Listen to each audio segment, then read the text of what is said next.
কোথায় জুলাই আদেশ আর কোথায় জুলাই সনদ? আমরা জাতিকে পরিষ্কার করতে চাই, জুলাই জাতীয় সনদ 2025 যেটা স্বাক্ষরিত হয়েছে, যেটা ঐতিহাসিকভাবে স্বাক্ষরিত হয়েছে, সকল বন্ধুরা স্বাক্ষর করেছেন, সেই স্বাক্ষর নোট অফ ডিসেন্ট সহ এনসিপি অবশ্য পরে করেছে, নির্বাচনে করেছে তো বটে, সেটা আমরা বাস্তবায়ন করতে চাই।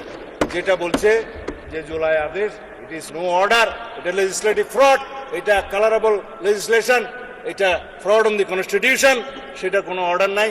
আমার এক বন্ধু বললেন রাষ্ট্রপতিকে আমি ফোন করতে পারি কিনা, আপনিও তো ফোন করতে পারেন। কে বলছে রাষ্ট্রপতির সাথে জনগণ কথা বলতে পারবে না?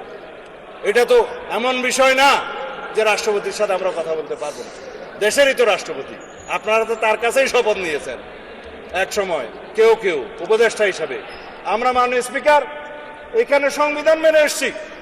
জিজ্ঞেস করুন প্রত্যেকটা সদস্যকে, যারা যে ফর্মে শপথ নিয়েছে, এটা 148 অনুচ্ছেদ অনুসারে, তৃতীয় তফসিল অনুসারে ছাপানো শপথ। যার কাছে শপথ নিয়েছে সংবিধান অনুসারে, তার কাছে শপথ নেওয়ার কথা। যার কাছে স্পিকার, ডেপুটি স্পিকার নাই, প্রধান নির্বাচন কমিশনার শপথ নিয়েছে। এটাও এখানে আমরা সংবিধান মেনে এসেছি। আমরা এখানে এসছি, এই সংসদে সেশন ডিক্লেয়ার করেছে রাষ্ট্রপতি, এটাও সংবিধান অনুসারে এখানে রাষ্ট্রপতি ডিক্লেয়ার করেছে, স্থান নির্ধারণ করেছেন। 73 অনুচ্ছেদ অনুসারে তিনি এখানে ভাষণ দিয়েছেন, এগুলো সংবিধান অনুসারে এসছেন।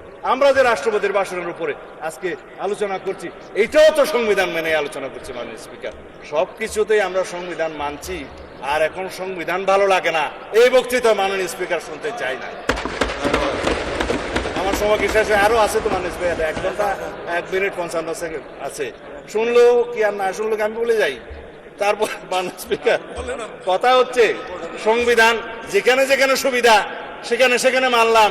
সংবিধান মানতে মানতে সাংবিধানিক উঠে নির্বাচিত হয়ে এখানে আসলাম, সাংবিধানিকভাবে শপথ নিলাম, সাংবিধানিকভাবে এখানে আলোচনা করছি, সাংবিধানিকভাবে এমপি হয়েছি এবং সংবিধান অনুযায়ী এখানে আলোচনা করছি, সমস্ত কিছু রুলস এন্ড প্রসিডিওর মানছি। আর এখানে বলছে যে সংবিধান কি জনগণের অভিপ্রায়ের উপরে? ইয়েস, সংবিধানে জনগণের অভিপ্রায়কে ধারণ করার জন্যই আমাদেরকে সংবিধান, আমরা সেই অভিপ্রায়কে সম্মান করার জন্য সংবিধানের মাননীয় স্পিকার সুবিধা করতে পারলাম না এত ষড়যন্ত্রের মধ্যে। আপনাকে অনেক ধন্যবাদ। ধন্যবাদ মাননীয় মন্ত্রী।